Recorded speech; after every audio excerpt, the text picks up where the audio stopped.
Most human beings are looking at soil, food, water, air as commodities that you can buy and sell. These are life-making materials.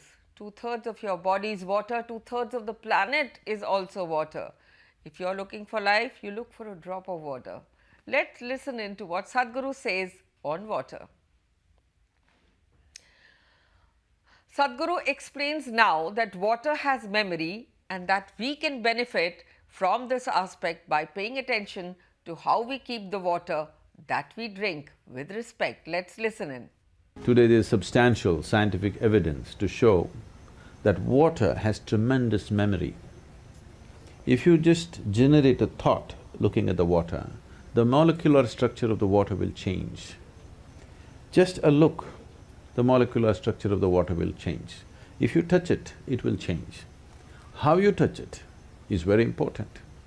So now for example, they're keeping it in a copper vessel with a flower on top of it, because this is the god.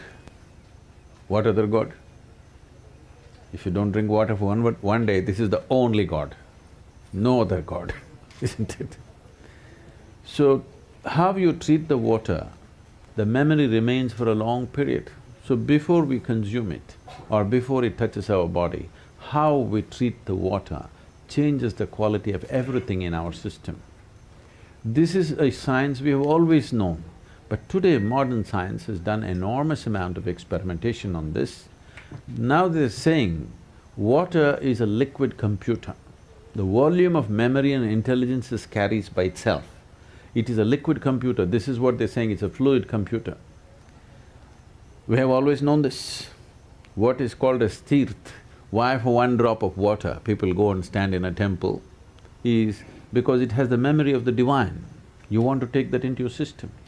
If the deity is powerful and the water has touched the deity, it has the memory of the divine, you want that to enter your system. But being in a pure space like this, it's a blessing. If… there are certain ways with which you can be in the water. If one does that, every ailment, all chronic ailments will go. There are infectious diseases and chronic ailments. Infectious diseases are an invasion from outside. Other organisms are entering our body and troubling us. For this you need a doctor. You need warfare. You have to bomb them out. Chemical warfare is normally what we're doing. But over 70% of human ailments are self-help.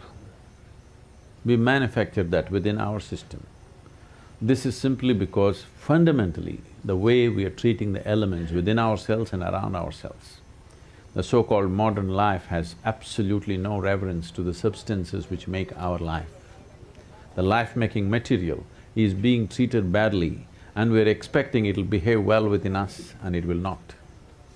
So being here at Narmada, it's time we bring back this culture because it's gone a full circle. Now modern science is insisting that water, the way you treat it is the way it's going to behave within you. And we must learn to treat it well. If we want to be healthy, if we want to be well, if we want to be successful, if we want to be prosperous, for all these things it's important the elements within you cooperate. If they don't cooperate, nothing will work.